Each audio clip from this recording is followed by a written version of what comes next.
Welcome back to another episode of Ravens Roundup. What's this? November 6th, 2023, after a great victory over the Seattle Seahawks. And if I'm not mistaken, it was 37-3. Is that correct? Yeah. 37-3, a dominating performance over another good NFC team, which puts Lamar record, I know he don't care about it, to 18-1. And so, before we get into the nuts and bolts of what happened, salute to everybody that came through. We've already hit our first like goal of 25, so I appreciate everybody for hitting that like button and doing what you need to do. I've given you your 25 points, so thank you for that. But before we get started, salute, victory shots on deck. And a lot of people didn't follow Jose's directions. If you have a shot glass or a purple Kool-Aid mug, you're supposed to send it to me. So you can replace those images in the lead up. We can put I got a couple already, but I need more. If you have a purple Kool-Aid chalice or a what's the shot glass from the meet and greet, send me a picture. Any one of my socials, and I'm gonna start to replace the players in the intro with those pictures, just to show our appreciation. All right. Salute. Victory salute. Chris with the victory break. Yes, sir. Appreciate you. Hey, Coach, can you read that comment? Which one? From Blackula 88. Let me see it. This one. We don't know what he's talking about today. We don't know what he's talking about today. We're gonna let him make it today. Boy, I went back and looked at that. Boy, I was on the floor rolling, boy. I was killing myself laughing. It's good when you can laugh at your own self sometimes. Mm-hmm. Laugh at your own self. So, how was y'all week, man? How was the week leading up to yesterday? It was cool. Good weekend, and finished with a surprisingly, great win. The Ravens like to make it stressful for you, but I was surprised. Listen, I mean, this was a good team. This is one of those games I expected it to be close, but they just handled business, man, and it felt good. Yeah, real good. Coach, it was an outstanding week. Outstanding. The Ravens won. Florida State won. Miami got blown out by NC State. The Gators lost. Listen, this is the best time of year right now. You got to think about this. This is the best time of year. Think about this. You got football, college football, basketball, college basketball, no baseball. Best time of the year. Hey. So wait. Before we move on, Jose. That was a game this Saturday at 3:30. There's you have a channel, I have a channel. Put a little wager on it. What you want to do? Whatever you want to do, Coach. You can go live 5. We can go 5 and make it easy on each other. We go live 5. Whatever you want to do, Coach. Listen, I'm here. I'm here for my boys. Is that this weekend? Yeah, it's this weekend at 3:30. Interesting. We shaking on it. We streaming. Whatever you want. We got. I ain't gonna be at home. I ain't probably gonna be at home. Okay. We ain't gonna stream it. I probably ain't gonna be at home. Save you an embarrassment. Good enough. But I do think the reason I like that because when we suck during the season, we play y'all hard. Y'all beat us. We play y'all hard. But we'll see because y'all got the potential to win the whole thing And if y'all let us derail you, it'll be a travesty. I And need to hit I'm that just here to derail because I know we ain't gonna do jack. You know what? Y'all lost to NC. Y'all got blown out by NC State. Y'all ain't doing nothing. We ain't doing nothing at all. But we might beat y'all. We beat y'all. That make the season. Because especially them two monsters don't play. We got a chance. That's why they said. Oh, the playoffs. That's about right. Okay, enough of college football. We're talking about that on the back end. Let's get into our game. And start with the defense, and we'll kind of implement. I do have the PFF on the right week this time, and so since we talked about that last week, I'll give the we're gonna start with the DBs, and I'll give the right grades and make sure I'm on week 9 still. I'll give the DB grades. Marlon Humphrey, 83. Geno Stone, 82. Kyle Hamilton, 78. Brandon Stevens, 67. Darryl Worley, I'm trying to look at his snaps. 22 snaps, 54. And Arthur Mollett, 21 snaps, 29. Sheesh. But those are the DB snaps, and what do you like PFF or not? I just want to give the grades out there. Tell me what you guys thought about this. Let me ask y'all a question. I don't know all the PFF whatever we call it. What's a good grade? Like a 70 or 80? Well, I mean, anything above like 60, 65 is above average. Okay. And then you start to get into elite. You're getting into 90 plus, 85 plus. Okay. It's kind of color coded too, Mike. So yeah. I tell you what, like on this thing right here, the red would be bad. Obviously Marlette's in red with 29. It has Malik has a 53. He's the next highest one above Marlette, and his is yellow. So that's kind of borderline. Then you got like a light green with Broderick Washington at 65. So like Bree said, when you get in the 60s, you start getting toward your better grades. And then like Marlon with an 83, he's the highest one. He got like a dark green. So Marlon's the highest on the whole team this week. I think the defense. Top one is defense. Like when you get to the top grades, I think it's blue. Let me see if we got somebody. Yes. So if I go to the offense, I ain't gonna tell you at the top right now, but the top ones are blue. Yes. Got to be Tyler Wallace. Yes, it is. Tyler Wallace. It is. Now, you said Mollett played 29 snaps. He played 21 snaps. 21 snaps. Mm-hmm. Okay. Now I'm curious to look at those snaps. He couldn't have played that bad. Like I don't think anybody played bad. Me neither. Like I mean, there was like 2 big plays that they gave up on offense. I mean, big plays. I mean, like 20 yards, 20-yard pass to that 50 to DK, and that's all I remember. That was it. Yeah, I can't see anybody playing that bad. But I mean, who knows? Maybe he was out of position or something. I don't know. I can't even say he missed a tackle. I ain't see anybody miss any tackles. I didn't see anything wrong out there. Not from the DBs, definitely. I don't have anything bad to say about him. Chico, another pick. Like I said, we gave that one pass to DK. I'm content with what happened. I'm happy about it. Actually, I ain't even. There's not even like okay, they did okay. I'm happy. It may not show right now, but I'm ecstatic with the way they played. Me too. Yeah, I mean, Geno's a good quarterback. They got DK Metcalf. They got Jackson Smith and Jigba. They got what's his name?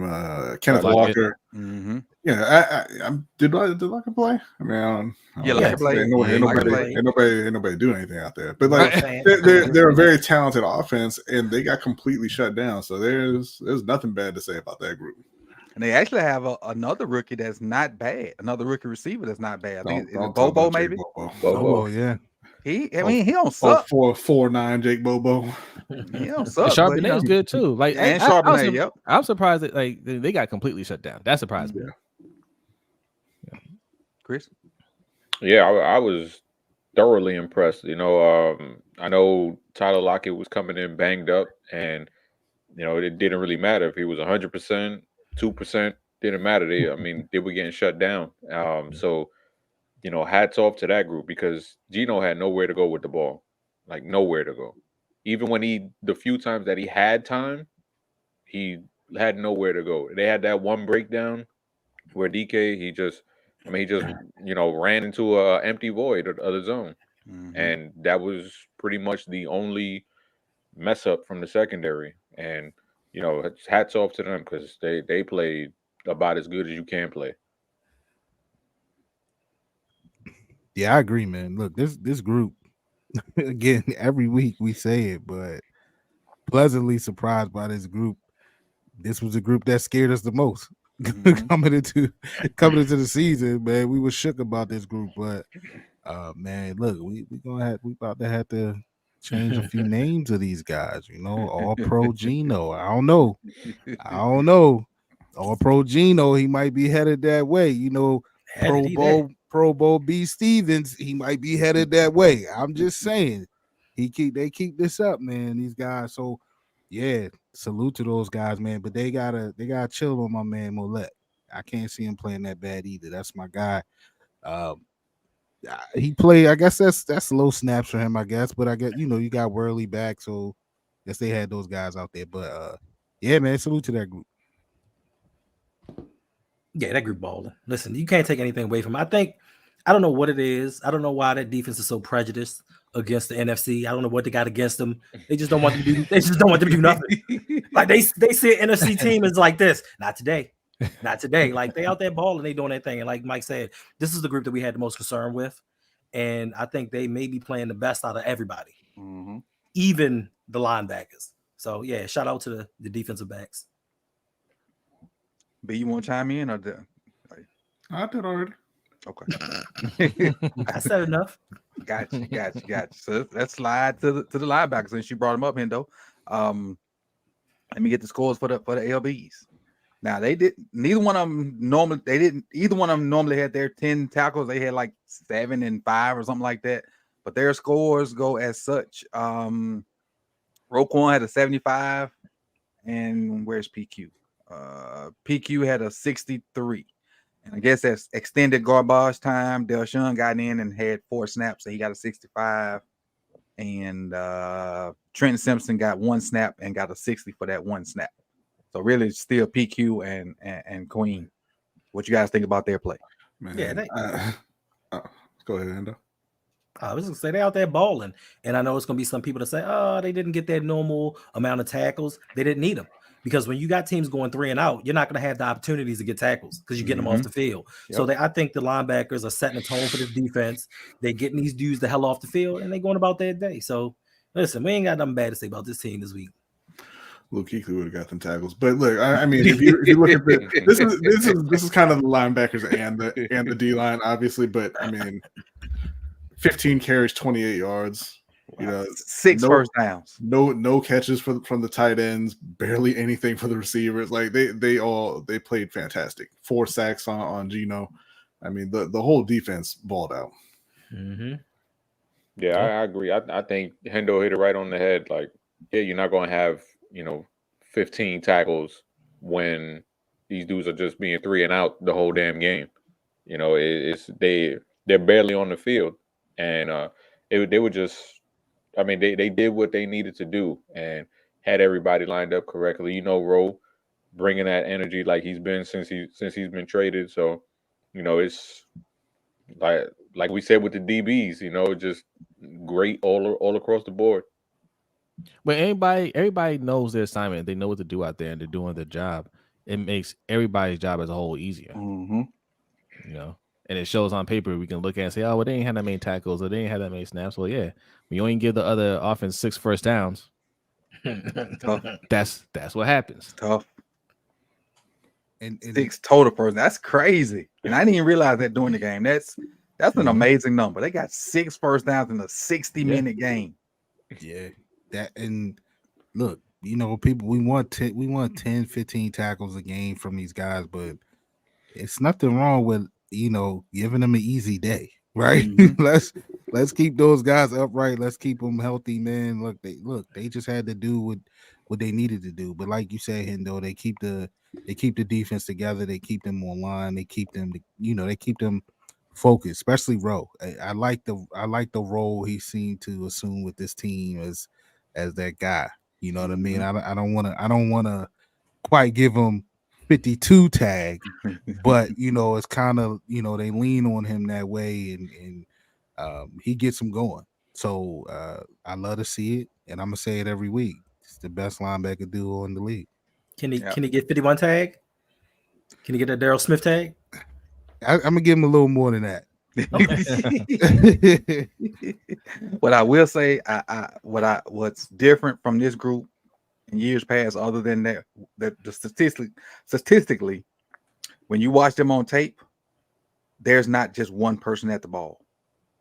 You see 7, 8, 9, sometimes 11 guys flying to the ball. When somebody throws a ball like a screen or something in the flat, you see you see Big Pierce trying to get into the flats. You see Hendo's boy Tavares Robinson trying to get into the flats. You see the DBs from the other side of the field trying to get into the flats. They run to the football. Now I don't know if that was like one of the messages that Mike kind of kept preaching in preseason, but if it was, or maybe even Roquan preached it, they got it, because you could tell from watching tape, them son gonna run to they get in the frame. That's a little coaching term. They get in the frame. Be in the frame when the frame ends, and they be in it.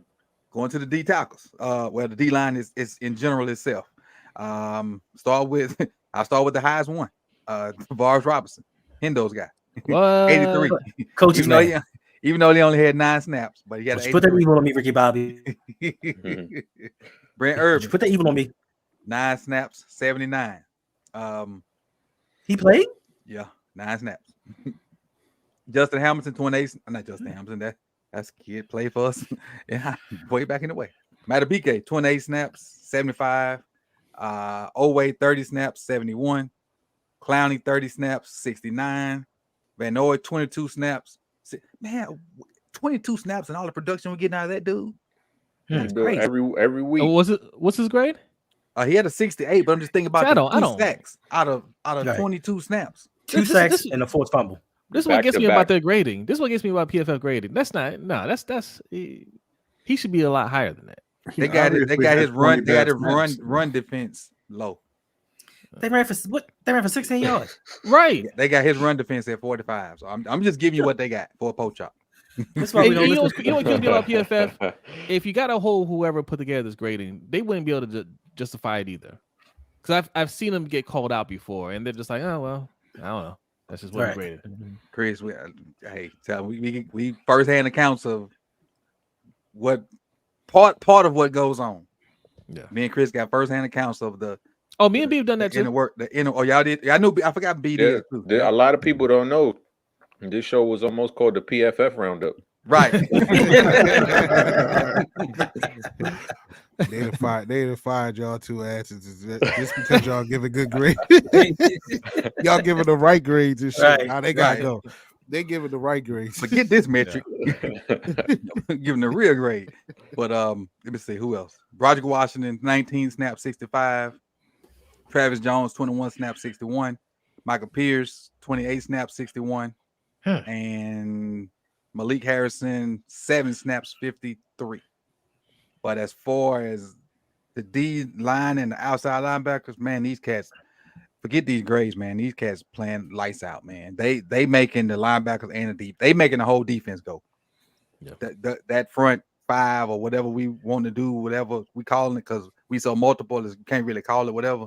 They making the whole. To me, they making the whole defense go, and I couldn't be pleased with what they got going on. I mean, we still could finish all our tackles, but I ain't gonna even complain about that, man. They doing their thing, man. Yeah. I mean, there's nothing else to add, really. Pretty much. Yeah. Listen, even with the run stopping ability, aside from that, I'm impressed by the batted passes. Yes, that's what impresses me the most with them. They just bat down everything. Yep. Can't get there. Get your hand up. I think Pierce had another one. I think Clowney had another one. And I just like the fact that they getting pressure in so many different ways. So you can't say, okay, they're gonna hit us with this. We got to stop this, or the pressure gonna come from the linebackers, or the pressure gonna come from the edge. Yeah, Clowney had 2. Pierce had 1. Travis Jones had 1. That's 4. Crazy. And the thing about it is the impressive thing about this defense, especially that interior, when you get pressure up the middle, look, it collapses everything. So now you either sinking in, and those guys on the outside, Van Noy, Clowney, they getting more pressure, or if you step on the outside and watch those guys, that pressure up the middle, and we lacked that for a while. in years past, man, and we seem to have that now. Another thing that I like is, they seem to have a solid rotation of guys, man, that's coming in. Like you said, Van Noy, 22 snaps, right? And the production that we got out of him, to be able to have a rotation where you can have him on the field for just 22 snaps. I think we spoke about, or Hendo, you spoke about it on your show on Saturday. That was a fear, like, of us running him into the dirt, like we did Justin Houston, right? He started off balling, and then by the end of the season, he fell off. So, with this type of formula, you keep them guys fresh, man, and a solid rotation is going to do that. So yeah, these guys, they balling, man. Nigga, like, to your point, Mike, I don't think anybody on that front line played over 30 snaps. I'm trying to look at it. I think the most snaps is Oweh and Clowney at 30. Yeah, That's good. That's good. That's 9. good shit. Appreciate you, Brandon. Let's see what Brandon. Brandon said he gonna let y'all finish, but run them donations up. Appreciate you, B. Appreciate you. Be like Brandon. But yeah, nobody played over 30 snaps. 30 is the most, so that's gonna keep the guys fresh. And looking back on it, kind of wish Calais didn't have to play as many snaps as he played when he was here. Maybe he would have been fresher down the stretch and probably could have got more out of him. But it is what it is. Stay in the present.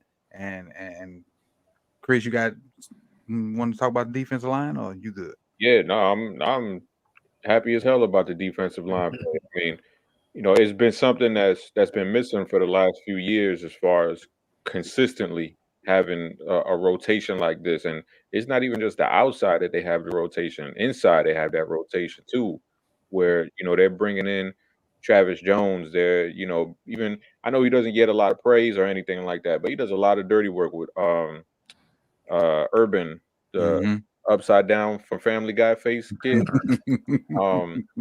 He does a lot of the dirty work too, and Malik Harrison too. I mean, he barely played any snaps, but when he's in there, he's setting the edge and he's setting the tone.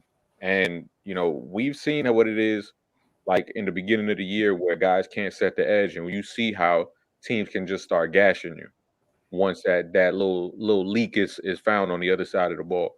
So a lot of these dudes, they're getting better, they're progressing, and they're playing as like one solid unit right now. And they're just gelling at the right time. And they have so many dudes who can play multiple positions. Like Oweh can rush from the middle. Yep. He can rush from the middle. They put Matabike out on the edge. I saw Urban's old ass on the edge yesterday. So it's like, when you can just move these guys around and be able to do so much with them, you're going to confuse the hell out of an offensive line, a quarterback. And we saw a few times where, Geno's a vet. Geno has seen it all. He's not a Pat Mahomes level, but he's a guy that has been around the block. And to be able to confuse somebody like that for the whole game, that's, hats off to the defensive players and also Mike McDonald. We got another donation from T Sizzle. Said, tip drill, let's go. Let's get the tip drill going.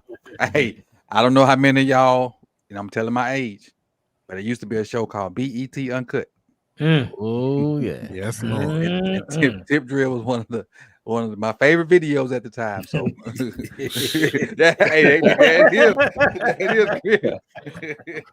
that was the key moment of the video tip drill. Yeah, we not talking about Nelly though.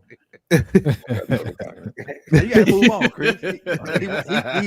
He went and got that old thing back. He went back.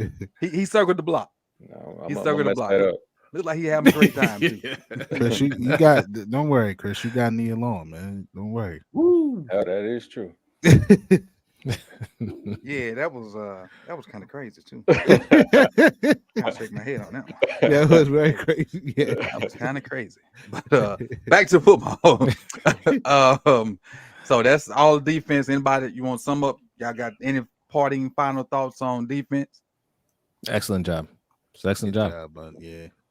I just fear that Mike McDonald's gonna be gone after this year. He's doing too good of a job, and there'll be some openings. I mean, Vegas is looking for opening right now. Right.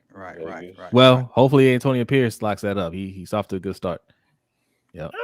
So this is I think this is who our winner was for the meet. It's a different name. That's Young Brew, right? This is Brew. This is YNG Brew. I don't know if I think Brew, that's you won the last month's giveaway. So I need you to hit me with your info so I can send you your gift. I don't think he know or not, but now you do know. You won last month's October's tally points giveaway. So now you DM me on, I don't know if you got Twitter, or my email is sipthetally@gmail.com with your info so I can send you your gift. I appreciate it. 20. Appreciate it. It was a good dub. You definitely right. But you won, and I hadn't heard from you, so I was waiting on you to show up, and you showed up in a big way. So I appreciate you. I appreciate you. But hit me up so I can get your info so I can send your gift to you and get that out to you. Again, appreciate it. I appreciate it. But see, Agent E, that's, you was kind of worried about Brandon and other cats. Hey, get like these people. Get in the mix. Get in the mix. Get in the mix. But that's how you do it. Let's switch on over to the offensive side. Because like I said, the defense been playing lights out. And I was worried about before we go, I was worried about them peaking too soon. But I don't think that's gonna happen with them. I think them cats locked in. Yeah, that's what it is. They're focused. I think they locked in. They locked in. They locked in. We got another one before we go on. Appreciate you. And we start a GoFundMe to have Body go off and running since he getting abused on the left. We need to. Matter of fact, we'll just start with the offensive line since Clinton, brought that up. Appreciate that, Clinton. He brought it up. We'll start with the offensive line because that is matter of fact. Let's go to the grades for the offensive line. We're gonna start with the offensive line. Appreciate you, Clinton, for dropping the dub. Thank you. And let's go to offensive line grades because that left side is a trip, man. I'm just gonna say that. Let me switch over to offense. Make sure I stay on week 9 before we have what happened last week, and I had the wrong grades. Okay, it stayed on week 9. All right, right tackle McCarry, 80. All right, center Linderbaum, 71. Falele, we don't care about Falele. Zeitler, 60. Mustafa, we don't care about Mustafa. Stanley, 58 in the yellow. Simpson, 55. That don't surprise me. I think that's all of them. Oh, and Ben Cleveland, we don't care about Ben Cleveland right now either. But Ben Cleveland had 46, but we don't care about that. So, Stanley, let's start with Stanley. Let's start around the Stanley. I don't know what. Okay, I ain't got nothing negative to say, but about the left side of the offensive line. That's the only negative I got. Everything else is gonna be positive for me. But I don't know what's going on with Ronnie Stanley. I don't know. Is it health? Is he hit that proverbial cliff? But every week, they're either walking him back on bull rushes, or they're doing basic pass rush moves and getting by him. Like, have they figured him out, or I don't know what's going on. What y'all think about what's going on around it? I think it's probably just that all of his injuries caught up to him, and he's just not the player he used to be. He's not a terrible left tackle or anything, but he's not Ronnie Stanley like we all remember him. And that'll happen when you're just getting hurt repeatedly and not really ever able to get back to 100%. But yeah, that was the Ronnie Stanley getting he ain't built a waiver. No, he ain't that boy yet. ain't nobody built a waiver. He ain't turnstile yet. Yeah, I just don't think he's 100% yet. I don't think he's 100%, back yet. Like, yes, injuries and missing a lot of time. I think he's just kind of trying to find his footing still. But hopefully he gets together by the end of the season because we're gonna need that down the stretch. Definitely. Yeah, I'm a little concerned because at the beginning I thought just like everybody else, he may still be injured, but we in week 9 now. Like I can't keep going with the injured excuse. But also you have to look at the fact that his running mate next to him isn't providing him much help. So it could be a combination of a lot of things. But I just think we may not see the Ronnie Stanley that we're used to. And another thing, he was playing at such an elite level that anytime we see a mistake now, it's like, ooh, look at Ronnie. Ooh, look at Ronnie. He's because before, we got spoiled with him. Yeah. Right. So it may not be. I don't think it's as bad as we say it is. It's just that he's not the player that he once was. Yeah, I think that's fair. And the thing is with him is athletically, it's still there.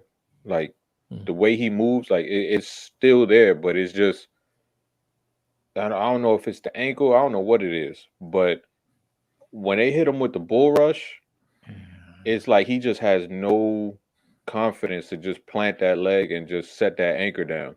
Exactly. And I don't know if that's an effect from the injury, because last year he didn't look like this. Last year he looked better than he did this season. True. Now, what's changed? I mean, he had the injury earlier in the year, but even in that Texans game, he still looked off. Like he just didn't look the same. Did he lose some weight? Did he change his training regimen or something where he's like not as strong as he was last year? Like I don't know. Wasn't he recovering in the offseason too, though? I don't think he missed a game or two this year, right? He missed some time this year. Yeah, from the Texans game, he got hurt. Him and he wasn't. I don't think he was healthy throughout training camp. Yeah, I may be remembering that wrong. I think Chris is just asking if he went vegan or something. Well, what? It's bad. It's like he can't anchor. That's exactly like Chris saying. It's like when he get bull rushed and you got to plant that ankle and drop your butt. It's like he's scared to put that ankle in the ground for scared, like it's gonna give away. Yeah. And like you say, Jose, you said it a bunch of times. I don't think we at the point of throwing him away because it's too hard to find left tackles. No replacement. He's and it's like y'all say we expect he's been good for so long that when it kind of reverts back to, I ain't gonna even say average, but when he reverts back to being not great, just being a good tackle, it kind of looks bad on us because we've been spoiled for him being so good for so long. And I guess maybe that's why the spotlight's on him, and maybe he's not as bad as it seems, but it seems bad. No, yeah, he's okay. You're just not expecting any pressure, any sacks coming from that side. Yeah. Ever. Because he still have his moments. It's like, look how athletic he looked when he did what he did to the DB versus Detroit. Yeah. Right. I mean, it was a DB, but yeah, I'm just saying, like, I mean, I get what you're saying, Coach, but no, the fact that he was athletic enough to get his hands on that DB. That's what I'm saying. Because most DBs gonna fake you out and give you a little and try to avoid. He actually got his hands on him and took him and put him in the stands. That's what I'm saying. It's so strange that athletically it's still there. And usually when you see the tackles fall off, they're not as good of an athlete as they used to be. When it's guys like that's in that kind of template as Ronnie Stanley, where he's the athletic, left tackle who can, get out there and face those speed rushers. And he hasn't lost that athleticism. Like it's still there. Just that anchoring part is like, what's up, man? So then it's mental because he's thinking about not getting injured. What's up, Duncy? Yeah, it's got to be a confidence thing because the ankle hasn't held up for him. Plus, man, look, we don't know how that thing feel with that torque and somebody you playing and somebody pushing it. It seems like when he's going forward, like you said, when he get to show how athletic he is, it seems like he's straight there. But it just seemed like them young guys, man. That he had that young dude looking like the White Freeney coming off the edge. You know what I'm saying? Yeah. I was like, damn. Boy, my face. Now they don't suck now, but we'll say that. No, they don't. Seattle does not suck. So no, not at all. And so it has to be that, man. And it's gonna take some time, right? But to Hendo's point, like how much time we don't how much time we got. But at the same time, it ain't nothing else better out there, right?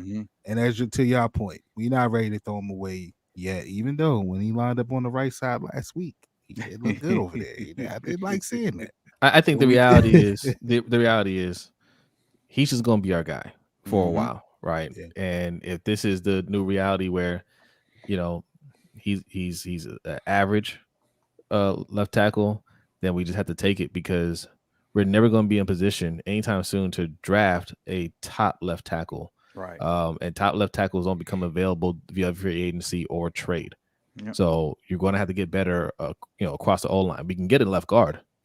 That's a spot we can upgrade. We could have gave up a 6 In round pick on theory, that. you know, we can get a right guard. Like that interior O line could be great, Mhm. you know, and that will help take the pressure off of the left tackle. mhm. You can be great to good from left guard to right tackle. Yes. But you just probably gonna be average at best, or maybe even good at best from left tackle. And as a unit, that can make them great. Exactly. And just to give people a little sneak peek, I think late in the first round this year, I think you get a good left tackle. Unlike previous years, I think you get a good one this year because this class is very, very talented. Yeah, but we'll be picking too far down.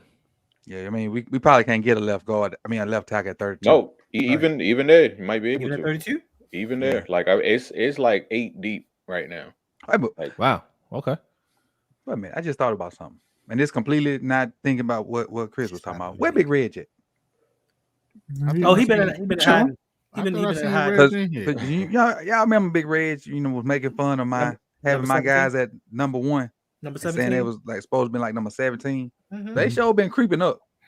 And a lot of the I was listening to pundits while I was grading papers earlier. They was talking about certain team being like the best team in the league. Well, I want to know who he had in his top 10 because I'm pretty sure we beat some of them. He said the Bengals. He said Beat Tennessee. Them. He said there you go. There you go. Hey, there you go. There you go. Reg is in the pit like. There you go. I'm just messing with him. I knew he was around somewhere. Reg Bayless. What up, Reg? But I'm just messing with Reg. But as far as Simpson, another thing I'm going to give Ronnie an excuse for, he might be trying to overcompensate for Simpson. Because even though Simpson did get a pancake on Mitchell's touchdown, it ain't a lot that I see him doing well. It's not a lot I see him do. Like, he's always on his knees doing the Meg Thee Stallion. He's always letting people cross his face. He's getting bull rushed. Like, we're having good offensive plays in spite of Simpson, not because of him. Now, like I said, on Keaton's touchdown run, he did have a pancake, so hats off to him for that. But it ain't a lot I see him. It ain't every play. But it's a lot more frequent than I would like. I agree with you. I agree. And you've been saying that from the beginning. Left guard is something that's just a problem. And I don't know if the answer's on the team. I don't know if Cleveland's the answer. I don't know if McCarr is the answer. I'm just saying that left, but he's the weak link. Because it seems that Calvin got his stuff together on the other side. Zeitler. Seems like Zeitler got his stuff together. Is he really? It seems like he got his stuff together. I dominated the O-line. Y'all go ahead. No, you hit it. You hit it. I think that was we all knew that was going to be the talk. Ronnie. People was a little hurt, disgusted with Ronnie's play, but I mean, also too, man, it happens, right? He got a lot of, as y'all said, injuries, and he got a lot of wear and tear on that body too, man. So you got these young fast dudes coming off that corner, man. Like you get beat time or two. Now, we can't afford to have that happening in clutch moments, especially playoff time. But I'm not ready to give up on the guy yet. Hopefully it gets better. But I will say this: I do want to highlight one guy, and that's Mr. Linderbaum. When he got out there on that long run and was just looking to put a hat on anybody. Yeah. Like, that was exciting. That was exciting to see. He got Jordan Brooks twice. Yes. Mm-hmm.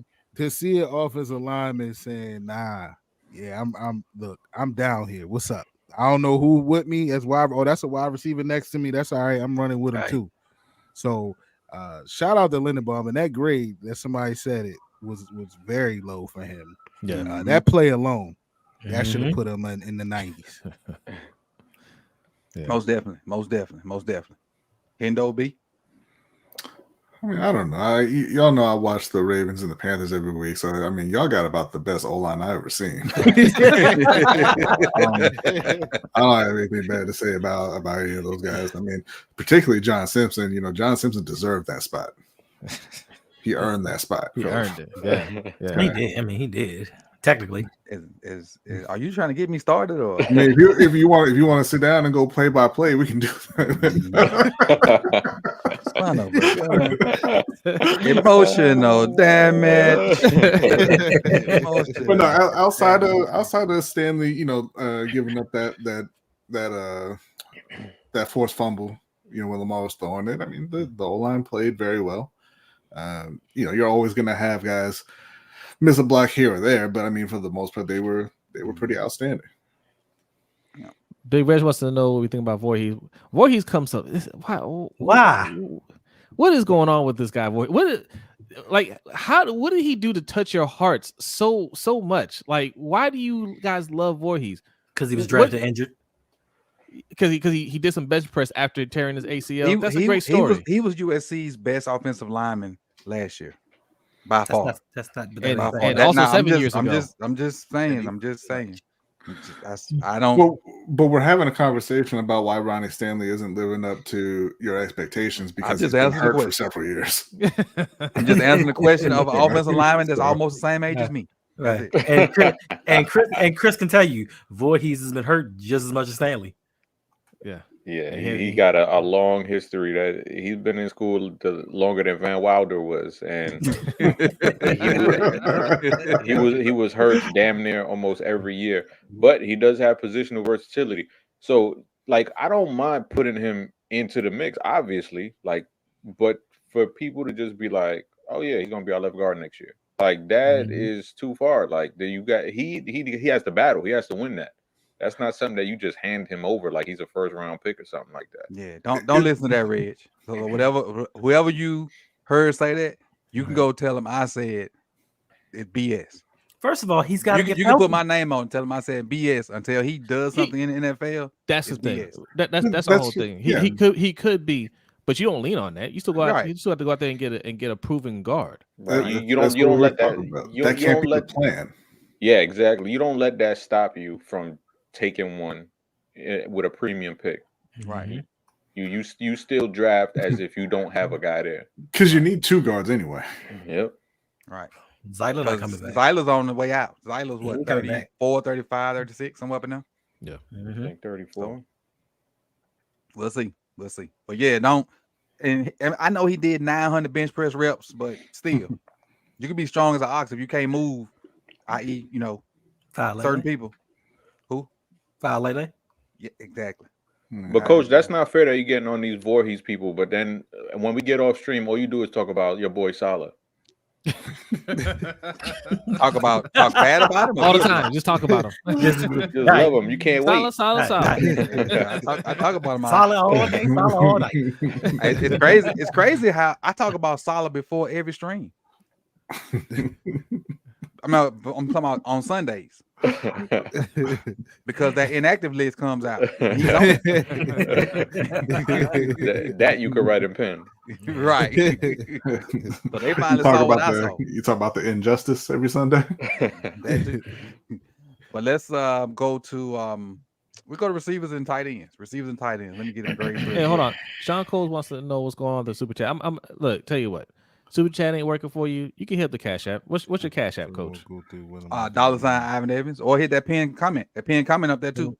Yeah, hit the pin comment. Hit that pin comment. Does the same thing. Pin comment. It'll take you what you need to do. Hit the pin comment. It'll take you through. It's better than super chat anyway.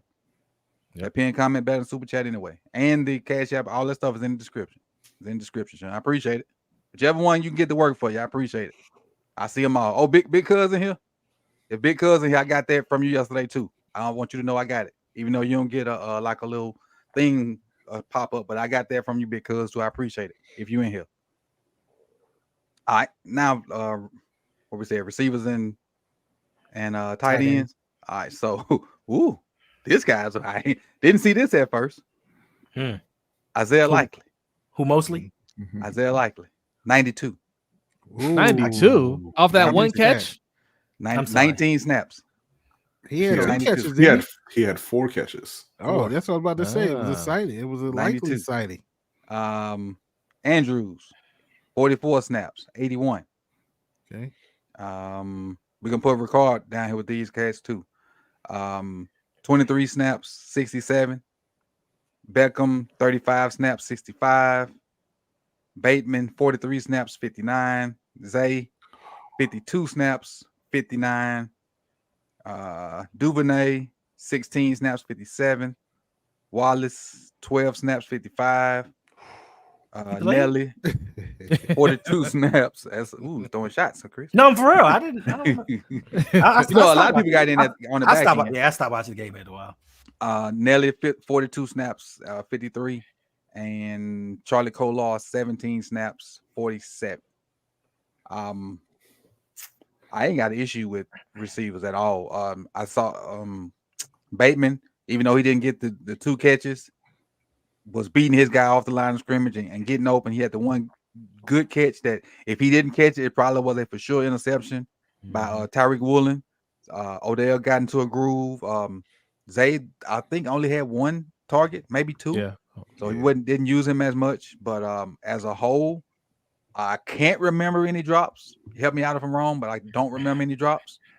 But I'm happy with the way they played, man. Spreading the ball around, everybody doing their job, kept the chains moving. I'm cool with the receivers and the tight ends. Yeah, the only issue I had was the fumble from Odell. Oh yeah, Oh. yeah. But other than that, being loose with the ball. Yeah, Lamar taught him how to carry it. He was just pressing. He looked like he just wanted to do too much and try to force it. And I'm glad he got the touchdown out of the way because you could tell he was pressing. Yep. You know, these last couple of weeks. So I'm glad he finally got that out the system. And I thought they played well. I mean, no drops. That didn't look like there was any issues as far as blocking. It was just that one play where Bateman was just like, what the hell's going on? When the play, I forgot which one was it. It was on the left side. And Bateman was just standing around because he didn't know that the play was still going on. But other than that, I thought they played very well. And, the fact that Lamar was able to spread the ball around, it's like, all right, you want to try to focus in on Zay? Okay, I hit these dudes. I'm going to go back to reliable and hit Mark Andrews. So I'm very happy with it. It's not good for fantasy, but damn, fantasy is good for real football. Right. Yeah, I mean, they did do what they were supposed to do. It was a decent game plan. I just don't know what was going on with Zay Flowers. Shout out to Odell for getting his first touchdown, and shout out to Hadley. They targeted him for they targeted him in the beginning of the game like they normally do. He got his catch. I'm like, damn, that's it for him. But they went back to him later in the game, so good for him. They gave him a little bit some garbage time receptions, build his confidence up, and I think it's good for the future. So funny. Oh man. Go ahead. We just laughing. We just laughing. I like the laugh. It's funny. We just laughing. Man. It's a happy day, man. Yeah, they look at the chat. It's a happy day. Just a happy day. Anybody? Wide receiver, tight ends. You spoke on it. Odell couldn't wait to get that dance off. Though. What? He could not wait. It was well practiced. He was waiting. He was waiting. Like, bro, this is all. That's why I want to score. I just want to do that. But nah, I'm with you, man. They all played well. It was, man, pleasant surprise, man, to have a likely sighting. Good to see him out there making a few plays. But yeah, the group as a whole, man, played well. I want to. Bateman, man. Bateman is looking, he's looking a little more into the game now. So that's good. That's a good sign. But yeah, He played well, man. Killer. What's up? Mucho gusto. He getting his swagger back. Hola. True. Getting the swagger back. That's what it is. And it's gonna pay off. Like I said this at the beginning of the season. Nobody's gonna have a monster year. You said that. Yep. But Lamar. and you just can't defend when everybody popping off.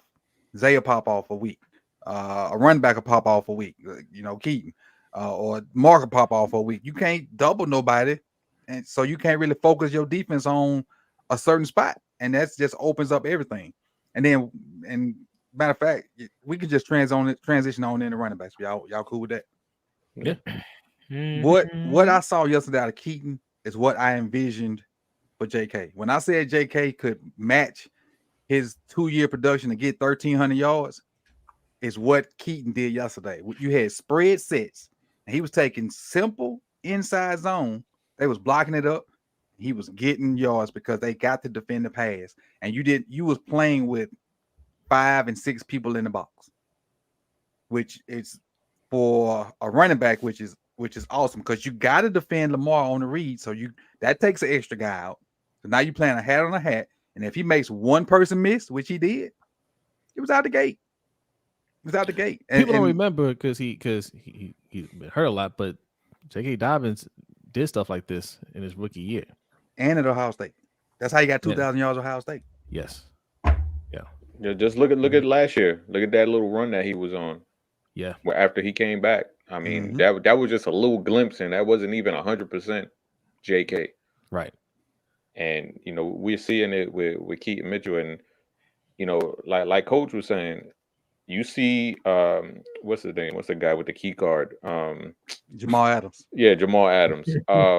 He was just stuck in the middle because you got to stay true to Lamar. Because if you don't stay true to Lamar, you damn right he's going to see it and he's going to expose it. And him just taking that split second to make sure Lamar didn't still have the ball is what sprung Keaton Mitchell, because he has that speed to just take off and destroy any angle you think you have. So it was fascinating to see, because this is something that this offense has needed to kind of take it to that next level. Now, can we build off of that? Are we going to see that same thing? I mean, it was yet to be seen, but I'm liking what I see so far. Yeah. And he had the highest grade, 94.1. Of course. 94.1. Listen, you come into your second game, 9 rushes for 138 yards, and you just look like you just exploded out the backfield. This is something that the Ravens needed.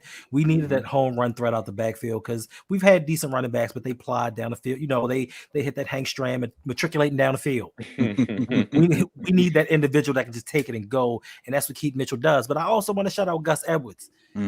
Top 20 Gus Edwards, still out there being steady, doing his thing. Listen, 5 carries, 50 yards. Y'all can hate on Gus all y'all. But the man got 5 touchdowns in 2 weeks. He doing his job.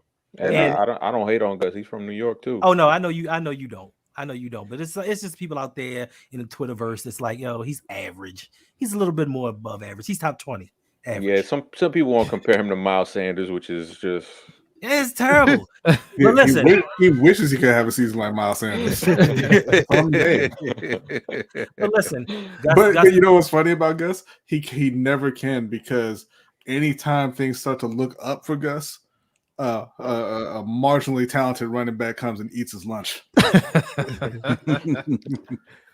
And that was my question. Like the 5 carries, Justice was, even before Keaton kind of broke out, Justice was getting the bulk of the carries. Talking about doghouse? Yeah. he got his own key to get out of that doghouse, because as much as he fumbled, he ain't never in the doghouse. Now, I was telling somebody earlier, man, look at the stats. Every one of those fumbles is Lamar. I was telling somebody earlier, like when you look at that the issue with the handoff, and somebody was trying to say it was justice. You can't just say that was Justice Hill, because it could be too tight. Because Lamar even said it on the sideline. You saw him, if you read his lips. I tried to pull it out. Lamar could be not riding it long enough. Justice could be too tight. He could be moving too early. It could be a number of things. It's both of their fault. They got to figure out what they're doing amongst each other for that ball to keep getting on the ground. But it's always just him. That's what I'm saying. You can't just be a wise man. A wise man. It's on them two to figure it out. A wise man once said, if it's only happening with one player, No, That's what I'm no, saying. yeah, Yeah. I can't go for The that. whole wise man was Can't going go to for say, that. They've been playing together for years. Can't go for Like, that. they Can't should go for have that. it figured out at this point. Can't go You for can't- that. Coach, Well, Coach. if you want to be technical about it, and any time the exchange happens and it hits the ground between the quarterback and the running back, it's on the quarterback. I mean, And I it's get, on read. Okay. I Yeah, get that, but it don't if, have no guts. It don't If have we don't no- have want an to go issue- like that, it's all Lamar then. but if he don't have an issue with any other running back, and this ain't no special running back we talking about here. I'm saying that. You know what I'm saying? Like, okay, maybe it's hey, for whatever reason Lamar can't get the exchange right with Justice, and that's 100% Lamar. That sucks for Justice, right? No, I'm not saying it's 100% Lamar. I wasn't saying that. I'm No, saying no, even man. if I'm saying even if like Oh, it was yeah. you know, but I mean, and again, like, yes, they got figured out. They're not getting it figured out, and you know, listen, man, Justice, he's expendable. Oh, he definitely that. I wasn't saying it like he's not. Oh, no, we know. I'm just saying. I'm saying it's not just a Justice Hill thing. It's Right. something him and Lamar got to figure out. I'm not saying that he should not be playing. I mean, like, he should still be the guy. I'm just saying it's an issue that they got to figure out. Keaton Mitchell is really putting the heat on Justice Hill. Well, you see, Justice didn't start this game, right? He burnt up already, right? Like, that was one. Keaton went for 138. Why are we talking about Justice anymore? Justice ain't never done that. Justice still outgained him. I mean, outcarried him after he exploded. I gotta see it for more than one game. Like, I'm not gonna get. That's my thing. We gotta temper that. One game with Justice though. Yeah, it got to be more than one game because we haven't seen it for one game with Justice. That's we've seen big games from Kenyon Drake. Right, Mm-hmm. like, I don't think he had a game like that either. But what I'm saying is, they have for 138 yards in Baltimore. Yes, yeah. Okay, that's fine. I think, but Kenyon Drake is a guy who has played well in other places. You know, before he got to Baltimore as well. What I'm saying is, Justice Hill hasn't shown that ability. Like, he has the athleticism, but he falls down and he drops the ball, and he never puts it all together, right? So I'm not gonna say, like, I'm not saying take him all the way out the game plan or anything, right? But if I'm Baltimore, Keaton Mitchell is getting more carries moving forward until there's a reason for that to not be the case. But it's one caveat though, B, and we don't know yet how well Keaton does in pass pro. That's what we got to figure out. I was trying to see that, coach, and we didn't get the opportunity to see that because pretty much every time he was in there, he ran the ball for the most part. There was one play he had pass pro, and he kind of helped out with a chip on. He helped Ronnie with a chip, but other than that, he really didn't have pass pro by himself. He pretty much ran the ball or went out in the route. So we got to see him in pass pro before we just give him stick him in there and let him be the guy. He can't be worse than Justice. And even more important than that, in Harbaugh's book, he play special teams. The way he ran that ball, don't put him on special teams at all. That's how Justice got back into his good graces, right? Like, he had to grind it out on special teams for a minute. Oh, you talking about Justice? I thought you was talking about. No, we talking about Keaton. Well, Keaton's gonna have to prove him. Look, Keaton's got to prove himself on special teams, just like Justice. Bump that. He's been playing the Harbaugh. He's been playing special teams too. He got hurt on special teams though, Jose. Yeah. See, when he had that one run, whatever game that was, and then he didn't play no more the rest of the game. He got I'm just hurt a messenger, okay? You gotta take it up with Harbs, okay? Harbs doesn't like that. All right. You too hurt to play special teams. You too hurt to carry the rock. All right. No gun or no rock, huh? Yeah. Wasn't it Justice Hill that was and I could be wrong, I could be misremembering. Wasn't it Justice Hill that was attempting to chip TJ Watt and hit air? Yep. Yes. All right, yes. Well, I'll put in the guy who can run then. Yes. Yes. That was Justice Hill. That was Justice Hill. But I was looking at some Pittsburgh stuff for the second channel for the streets, and TJ Watt embarrasses a lot of folks. Everyone. Indeed. But coach, indeed. But coach, He got a fingernail. Not Keaton Mitchell though. Keaton Mitchell has a clean slate versus TJ Watt. Justice could at least got a fingernail on him or something. Scratched him. Did you at least pinch it? He ain't do nothing. He's like, whiff. Don't touch me. Ole. Right. right, but let me give you the grades. So that was I gave you Keaton Mitchell's grade. He was the top rated offensive player, 94. Gus Edwards had 90, and where is Justice Hill at 57. So two running backs had 90, and then Justice had 57, which I'm sure most of that is that fumble. Most of that is that fumble, and probably I don't know how these grades go, man. I'm gonna stop trying to figure it out because Keaton Mitchell got 94, and he ain't got nothing like in the categories behind it over a 90 something. So I don't know how to. It is what it is. Mm-hmm. But so we O-line, tight end. We just got Lamar left, right? Mm-mm. Lamar and Huntley. Lamar and Huntley. Oh yeah. Lamar and Huntley. I give you Lamar's grade. Lamar's grade is 57 snaps, 81.9, and then Snoop played 19 snaps and he was 51 point. How you know 51 and he ain't do nothing? But he threw a touchdown. I mean, I feel like we got a legit controversy if he's the only one who can find Odell in the end zone. Facts. Because you're gonna need that in the playoffs, right? True. Don C dropped 5. He said, I'm not gonna lie, I was on the board. He's trained. Keaton Mitchell is fun to watch. Been waiting to see him since that hour stash. Appreciate y'all. Appreciate you too, Don C. Appreciate the 5. Appreciate it. I don't think there's anything wrong getting excited for a player on the team and hoping for the best. It's when we start saying we don't need to go out and get this position because we got this. Right, that's when you have to be careful. You got to get guys that you know can play. We don't know if Voorhees can play to that level yet. Right. Yeah. Exactly. And the thing is with the college players, and I've learned this by like getting on hype trains too, because I was huge on what's the receiver that came out of Iowa State a couple years ago? Hakeem Butler. Hakeem Butler. I was huge on the Hakeem Butler train. He's laughing because he knows how I felt about Hakeem Butler. And huge Butler. I think they even moved him to a tight end, and he still couldn't figure it out.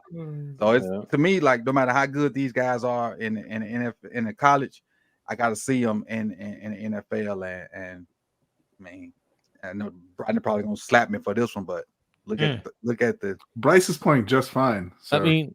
We had one on our team. Start out with what was his name? Who's the wide receiver that we picked up?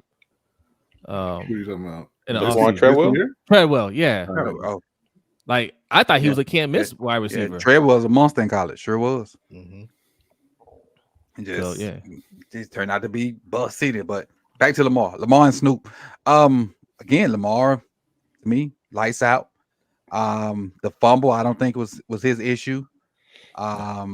Missed Bateman, on the throw. It was kind of a bad miss. I would have liked to see him a little closer because it was like to the white side of the how you had the thick white line on the out of bounds. It was like on the other side of that, so it was kind of like a bad miss. But other than that, I don't have an issue. I still want him to slide more, but I don't have no quarrels with what he did. Decision making was fine. Got us out of some stuff that probably was like a bad call, and so I don't have no quarrels with it, man. He's playing lights out. I think last week was still the worst week for him last week, but he bounced back and played better, and I mean, ain't got no issues, man. He spreading the ball around and doing his thing, and I'm cool with it. Yeah, Lamar's the MVP of the league, and he's playing like it every week. The rest of the offense has kind of caught up to how he's played the last few weeks. And, everybody makes mistakes, but he's making minimal mistakes and he's been, ridiculously on point throwing the ball for almost the entire season. Mm-hmm. And I also want to say that I don't think that we're just going to gloss over your comment. Bryce Young has made many, many big time throws in Carolina. It's not his fault that your boy Jonathan Mingo can't catch the ball. All right, he down there dropping passes. Jonathan Mingo dropping every goddamn thing that come near him. Oh, let me go to y'all. Go ahead, keep. I'm going to go to y'all game. The PFL score. Now, don't go to this week. Go back. Bryce ain't have a great week this week, but Matt Schaubed. No, Bryce. He's shown a lot of ability, but I think that the thing for him is, and this is the difference between what you see with C.J. Stroud and even Anthony Richardson. most of what makes Bryce Young special is mental. And when you got the O-line playing like the O-line's playing, and you got the wide receivers that they have, it's not great. Right. Thank God for Hayden Hurst. Right. Do you want to know what they got for Bryce this week? If I wanted to know, 22? I would be subscribed. 16, Coach. Nah, it ain't 16. Damn, 9. Probably Oh, about wait, it's 39.8. It's better than I thought it was. It was a real bad week. It's bad. But like I said, what makes him special is mental. A good chunk of it.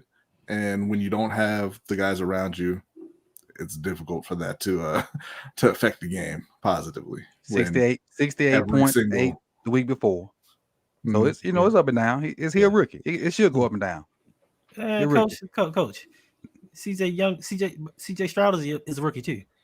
CJ Stroud got better help. Yeah. CJ Stroud came into a situation with 2 good tackles. Much better help. No, I'm not saying that. I'm just saying, And Tank Dale playing lights out. Nico Collins is a lot better than I expected. The only thing they lacking is and CJ's great. Yeah. But let me ask you a question. Let me ask you a question, B. Are you gonna watch Thursday Night Football? Christ, bro. I mean, of course, I'm gonna watch Thursday Night Football. It's the only game on. I'm not gonna watch them anymore Sundays, but I'm gonna watch Thursday because it's the only game on. But it's Carolina and Chicago. Yeah, I mean, I don't That's know a winnable game. You gotta watch that one. What you mean by that? That's the battle of what could have been. I mean, it's Justin Fields against what we got in Bryce Young. Having traded DJ Moore, a couple first-round picks, a second-round pick, when they could have just traded less than that, and I'd be sitting here talking about, wow, bet you guys wish you still had Lamar. Well, that's enough of that. Hey, and Snoop did a great job of hitting Odell on the touchdown on his birthday. Right? Yeah. What Odell said, it's funny how they say it's funny how the Lord works.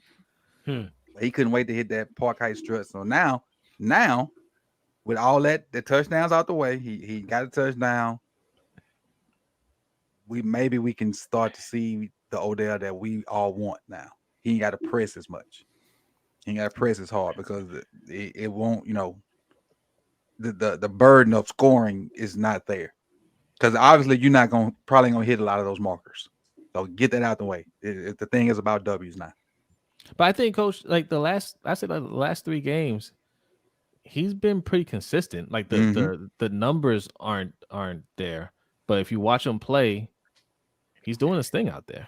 Yeah, So he don't have to do a lot. Right. He's going to continue to do it, and I think the numbers are going to start to pile up a little bit more. Right. Lamar's getting more comfortable. That's showing. He knows where to look for him because I think his safety valve right now is Mark Andrews for the most part, but it's slowly starting to become Odell as well. He can look and Odell will make those plays or sit in that soft zone to catch that pass for a first down and whatnot. So I think Lamar's going to start looking for him more, and Odell is a reliable receiver, so they'll connect a lot more in these upcoming games. Anybody else on old Lamar?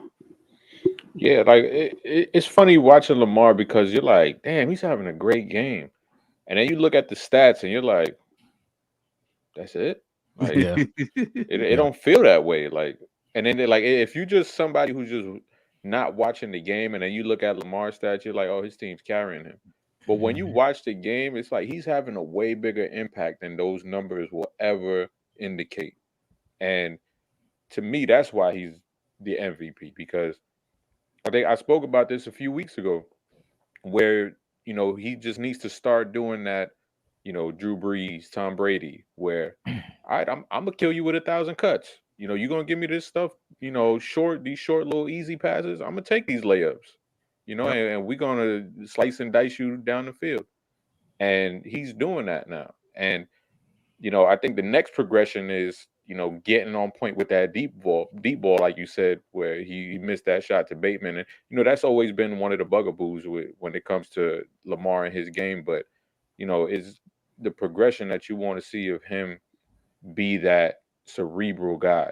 And we're seeing that where he's able to just scan the field and take the little dump offs make you pay.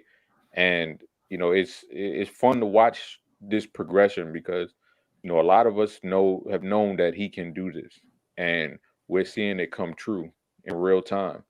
So that there's still going to be the naysayers who look at the stats and say, hey, he's not really doing much. How could he be how could he be the MVP? But you watch the games and you see exactly what this dude is doing.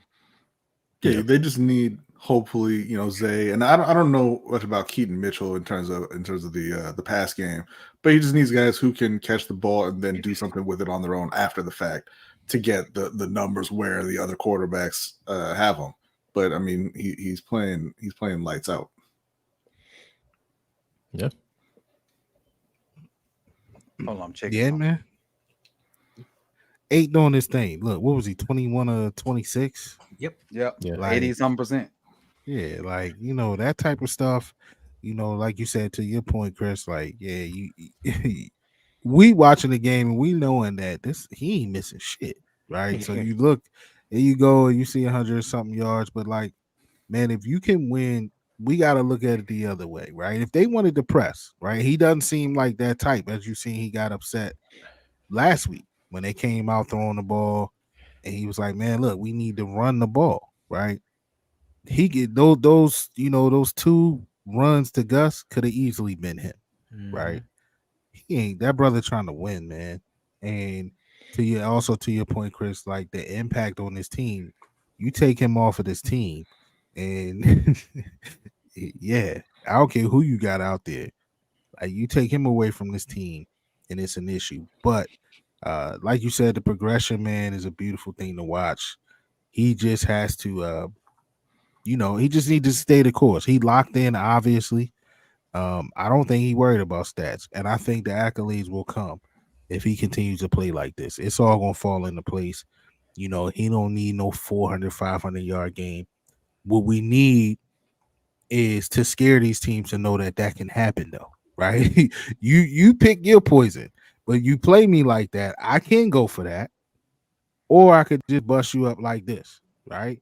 So that's the wonderful thing about what he's doing. That's the MVP thing and impact that he has right now, because these defenses are scrambling right now. They came into this game, the young boy Witherspoon said, "Oh, all we do is gotta keep him in the pot in the pocket." All right, man. You don't think he hear this stuff? The last time somebody said that about him, Detroit. Yep. So anytime he can have a game like that, the numbers were what they were, and you win like that, and you score that many points, we take that all day. We take that all day. Every day. Now, Agent E said he's always overthrowing the ball. He can't be doing that in the playoffs. Lamar leads the league in completion percentage. Yep. 10 yards or more. Right. So Number one. The only issue he has is the go route, and you don't have to. The go routes, you don't have to hit them. Nobody's throw them. You have to throw them. You don't have to hit them. You just got to throw them. Yeah, but I'm sorry. Did anybody see the game that was in Germany? Patrick Mahomes and Tua were overthrowing everybody. Nobody mentioned that. I'm watching Justin Herbert right now. He looks like an average QB, but nobody's going to speak about that. They only talk about Lamar when he does it. And Agent E, if I'm not mistaken, you told me that McCorkle Jones, Brock Purdy, and Desmond Ridder were the truth. No, he's not. He's not Brock Purdy from the San Francisco 49ers. Yeah. Oh. No, Agent E says he's number 9. No, you gotta look at the actual starting quarterbacks, not like Keenan Allen is on there because he has a pass, right? Like actual starting quarterbacks that have more than 100, qualifiers that have more like 100 passes or whatever. Lamar's number 1. I mean, listen, like nobody hits 100% on those deep passes, man. That's just what it is. Like Handel just said, Pat Mahomes, overthrows players all the time. It's just that he gets a lot more opportunities to throw the ball. Same thing with Tua, right? It's just that when we're used to not seeing that many passing opportunities come out of this offense. So when Lamar makes a mistake, it's like, oh man, that's a backbreaker. You'll take You'll take 80% completion percentage all day. Look, man, give me that. Give All me day, that. every day. He's not going to hit. He's not going to hit every pass. Yes, that will open a whole different dimension of this of the offense if they can connect on some of those deep routes. But like Coach said, it ain't. You don't have to hit them, but you have to throw them. Right? You got to keep that defense honest and worried about the prospect of that, and that's what's happening. But he's hitting on everything else. So I just don't have. I don't have no complaints. Even when it looks like he playing bad, because a lot of people said he didn't look great last week. Even when he looks to me, I'm like, shit, I'll take that. Mm-hmm. You know what I'm saying? I'll take that. I seen a guy who played last night, who was the second coming, and he ain't looking all that, right? But we don't hear that, and that's fine. And give me my quarterback's game last week and this week over what I've been seeing, up north, past my man Chris, and what that quarterback's doing. And that's no shade, but it's just the truth. It's just the truth. The shade comes from because we got to have these conversations because Lamar is being picked apart. Matter of fact, just go look at what Steve Young said. That's Steve Young's boy. Yes. Steve Young must love Lamar Jackson. He do. Mhm. He do. He He's used to speaking beat Lamar. facts. He used to beat Lamar in the Yep, beginning when he was exactly. at Tampa Bay. But to what you said about last night, And San Francisco. and San Francisco, your boy last night was looking real good running the ball. He didn't look too well throwing it, but nobody talking about that though. And he got a number 1 wide receiver, For real. legit. For real. So, but I'm cool with. I think he's playing on MVP level. The only thing that probably is going to keep him from getting an MVP, and somebody mentioned it or asked the question. I think Damon asked the question earlier, like the fumbles, because he is technically leading the league in fumbles because of sack fumbles and the fumbles with the running back and the lack of touchdown passes. Yeah, I think that'll keep him from his completion percentage is going to be up there, but we know because Mahomes going to have yards. Tua's gonna have yards. Both of them probably gonna have touchdown passes, but Lamar's probably gonna be one of the most accurate. But he probably just not gonna have the touchdown passes. Then you're gonna add those fumbles, and that they're gonna use that narrative against him.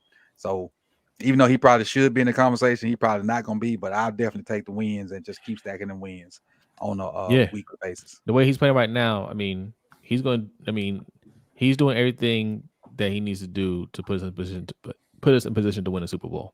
Mm-hmm. So we get to the playoffs, he's not going to be the reason we lose a game. Right. I agree. I think he's learned from the past transgressions and we'll be good moving forward. Moving forward. All right. All's good as ends well.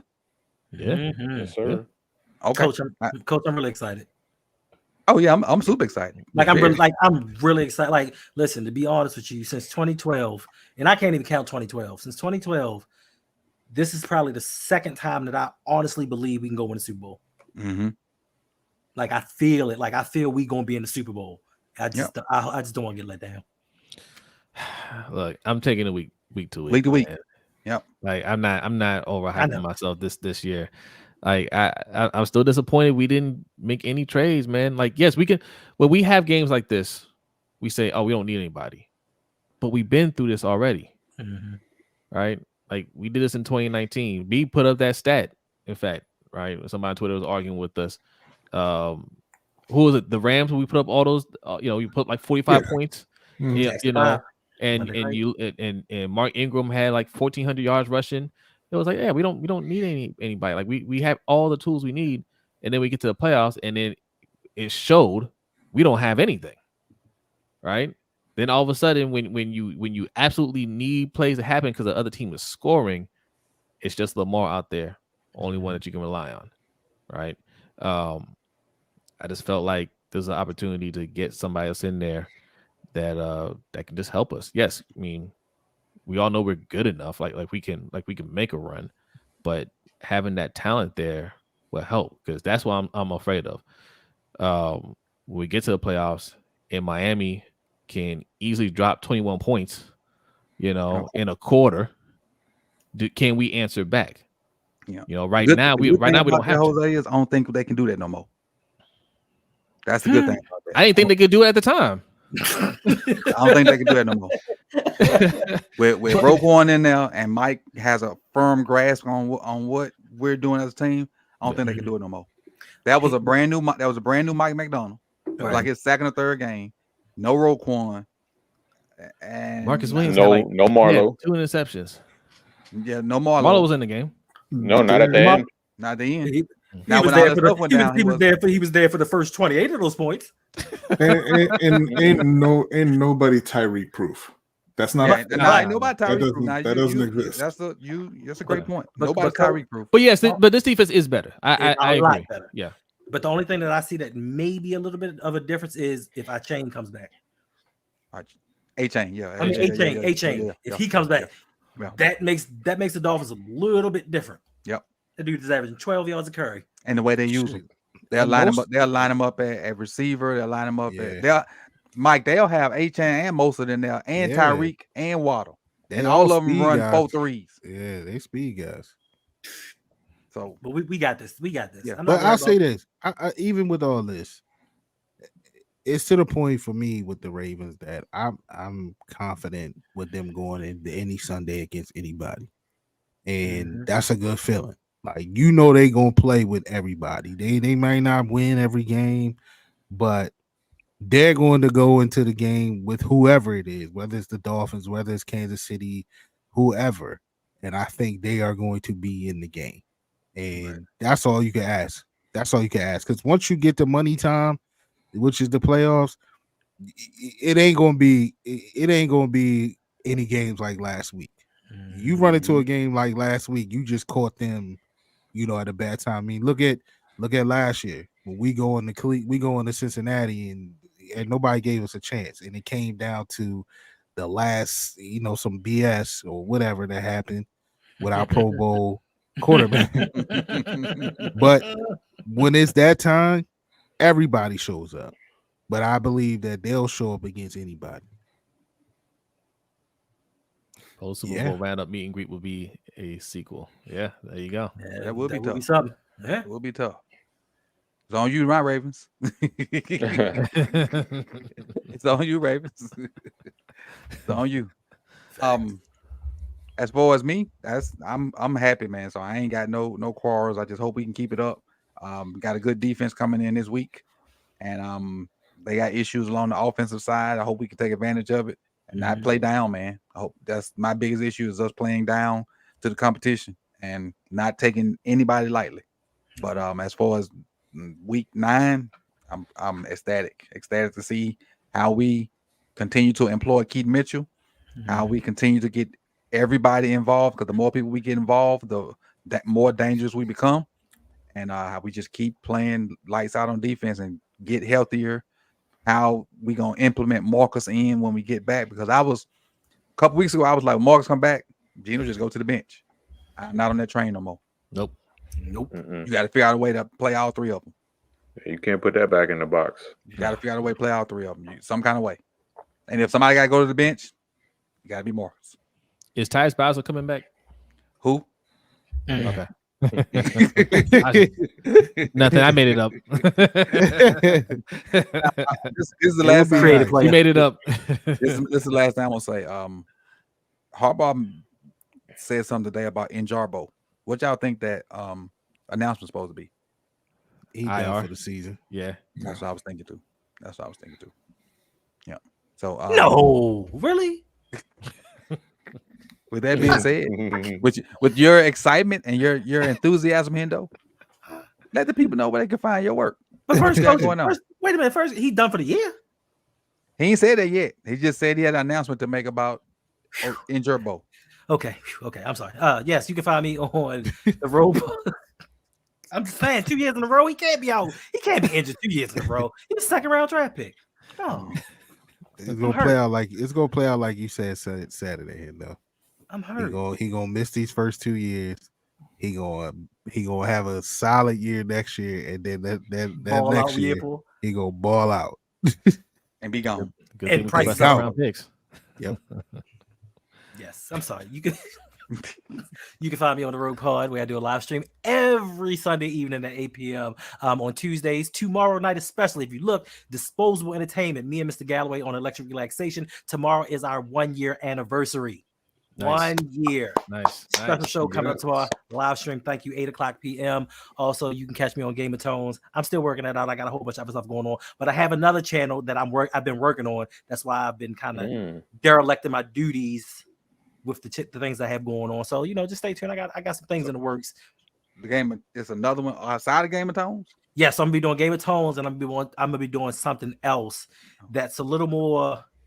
It's not as monolithic, you know what I'm saying? It shows different sides of me, and you all will be involved as well. And it just shows other sides of us, like Mike tries to do outside of just the sports realm. Gotcha. So, but Rogue Pod and Game of Tones, the description is in the thing is in the description. You're gonna be doing something else tomorrow night too.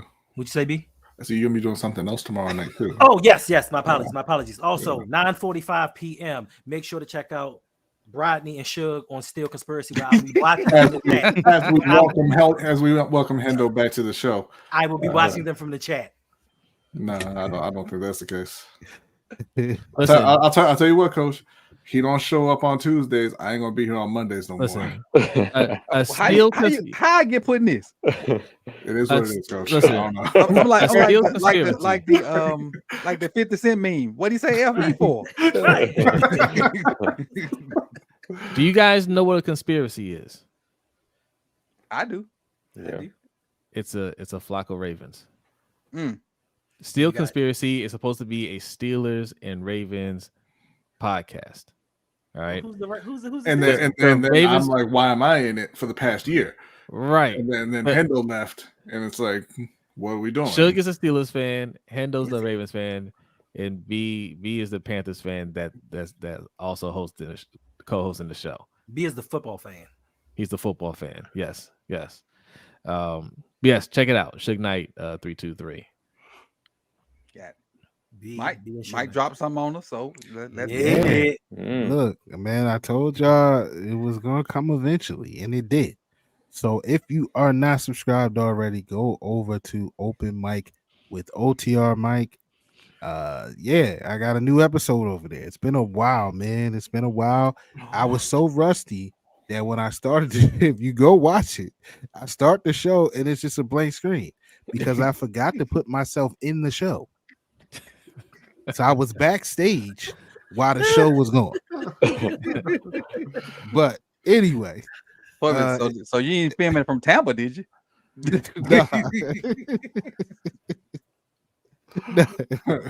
But that episode is about something that happened to me in Tampa. Okay. The episode is titled Gather Around, I Got a Story to Tell. So, man, if you want to hear my story, a couple of y'all already heard it, and I appreciate you already for tapping in. But if you haven't, man, go over there, check that out, and then check out some of the other stuff that I got going on over there.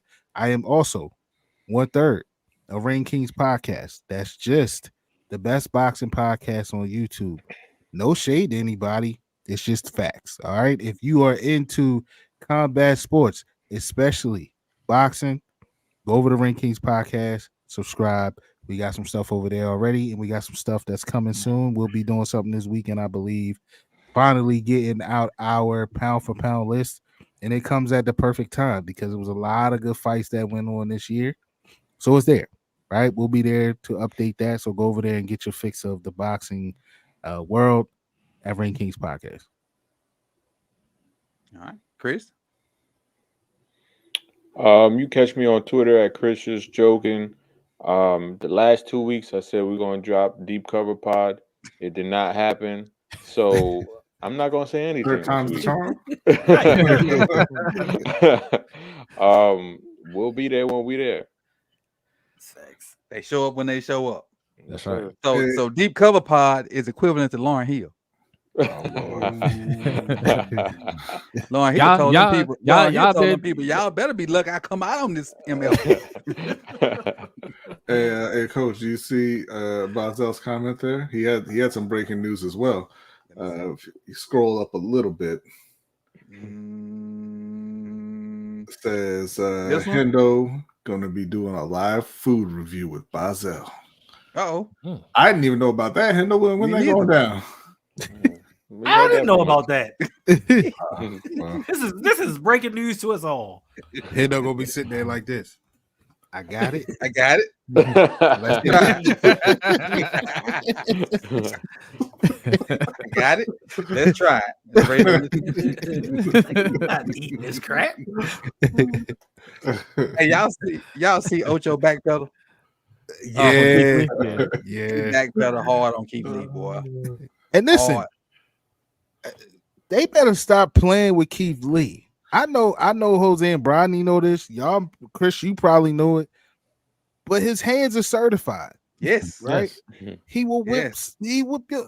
He's a nice Literally guy. certified. Yes. Mhm. But if he need to get active, he will. And I've seen a couple times where he said, "Look, man, you mess with my family, that's when I got a problem." So Keith Lee can get active. He seems nice guy, right? Nice story that goes on with him. But the brother gets active. All right, so leave that man alone.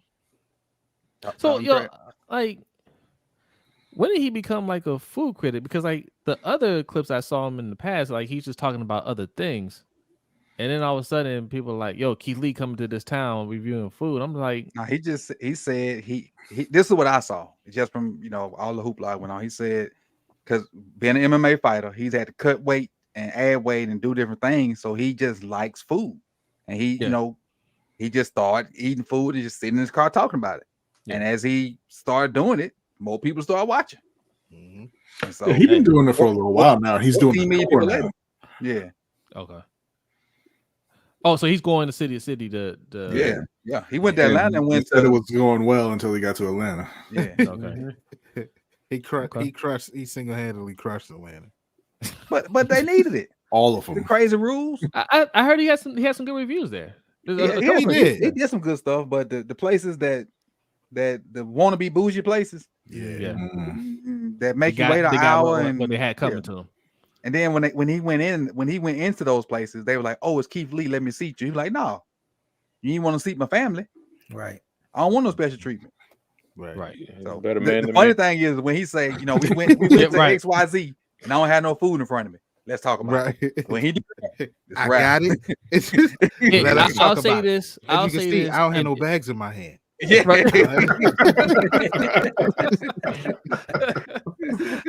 I'll say this in slight defense of restaurants, right? Like this is usually what food critics do, right? Like they're gonna let them know ahead of time, hey, I'm gonna be there, kind of get a reservation because they want to be seated, they want the meal comp to them, they want the special treatment, right? So they can write a review. That's typically how it goes. So that's standard operation. That's not that restaurant doing something, that's not out of the norm for when they know a food critic is coming. Well, but Right. that's some. But like people who are doing serious reviews don't do that. They don't let them know they're coming. They don't let them know who. Like they said, the Michelin star people. They don't even let anyone know who works for them. Right. So you can't know. Right. But coming. even to get a Michelin star, right? Like when you are coming up for it. Like when Yeah, but you don't know who or when they're going to be in your restaurant eating. That's his whole thing. Sure. He's like he wants to do a review for regular people who would go to the restaurant, and in order to do that, you can't get special treatment. Right. Yeah. So he just want to be treated like average Joe Blow, like us. And when they try to do special things for me, nah, don't want to do it. But the good thing I like about it is he'll go to some places and like he asked this one lady, he's like, "What'd you make for the night?" And the lady was like, "I mean, I made $2,700." He's like, "Well, ring my card up for $2,700." She's like, "What?" He's like, "Whatever you made today, charge me the same thing." And a lot of that stuff get lost in the sauce. Yeah, he do a lot. He do way more of that than what people would consider the negative stuff. So. I don't think giving a poor review to a restaurant that performed poorly is a negative thing. Right. Right. Get your stuff together. There's 7-8 people that think that's negative, and they all work in that restaurant. Facts. Right. Like one lady even went on TikTok and called the man autistic. Thomas, you let an autistic man tell you where to eat. Yeah, because she worked at that restaurant. Yeah, right. But I'm sorry, we got off track. Jose and B, Let the people know what I find you. Yes. Me and B, we are the Lunch Break Hot Take. We do a live show every Wednesday night at 7:15 p.m. Eastern Time. And we follow it up with the Overtime Show, which you can find on our Patreon at patreon.com/LBHT show, where we talk a lot of stuff like this on the Overtime Show. Things like Keith Lee, things like the beef between I Am Athlete and the Pivot that could be coming up. Ooh. Oh, Has that episode out yet? Oh, will we talk about that? No. That The they're pivot, actually yeah. I think the pivot Well, one dropped. Did the pivot one drop? I don't Yes. know. I have to go look. Yeah, last week they Okay. I've seen snippets, but I haven't watched the whole episode. Yeah. it came out last week. I'm gonna have to go So check this it started. So Brandon Marshall was talking about this on Cam out. Newton. Cam Newton. Mhm. Okay, I got some. Now that's Friday. that's what I need to see. 'Cause Funny I didn't Friday. see where I thought the beef had died. I mean, I thought they kind of just got over it, but then The pivot they just wasn't talking about it. Right. yeah.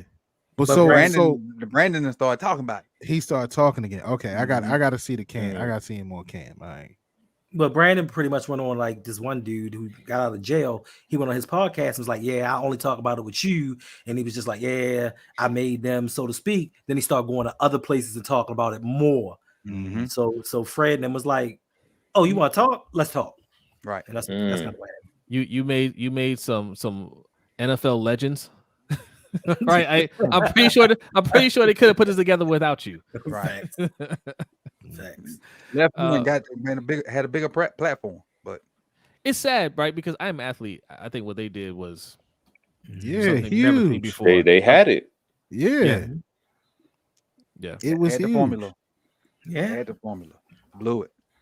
And like just like we said about the issue with Lamar and Justice Hill, if you got to keep changing co-hosts, it must be something with you Mhm. Yeah. because he keep Yeah. bringing people in and out. So it must be something with Brandon Marshall.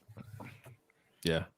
Yeah. So yeah, we're going to discuss that on the Overtime Show. Yeah. So, patreon.com/LBHT shows where you'll find that. Also, like Mikey mentioned, Ring Kings podcast. We did a not a live stream. We did a show after the Tyson Fury Francis Ngannou fight, and now Tyson Fury is mulling retirement. Francis Ngannou hit him so hard. Okay, he said maybe I don't want that smoke. Right. Yes, we are going to be recording our pound for pound. It's long overdue, but there's going to be a huge shakeup from the last time we did it. That top 10 is going to look completely different. So make sure you subscribe, and you can follow us on both Lunch Break Hot Take and Rankings Pod, where all the social medias at LBHT Show and at Rankings Pod. All right. Appreciate you fellas for doing that. And as for me, you can catch me here in this spot right here that you already own, and on More Sip to Tally, where we are for the streets. Talk about the other 31 teams over there. But everybody's channel is in the link is in the description. So if you have not followed these fellas, please do so. We all are we got numbers we're trying to hit. So we appreciate it if you're still here to go click that button, go subscribe, and do your thing. So this is week 9's Ravens Roundup. We are sitting at 7-2. If we're not the best team in the league, we're one of the best. It's serious conversation with Philly right now, and Philly has the best record, but I don't know if they're playing the best. So tune in tomorrow on More Sip to Tally to see who I put at number 1 for my power rankings. That's going to be interesting to see. I started working on it today, but we'll be interesting to see who takes that number 1 spot.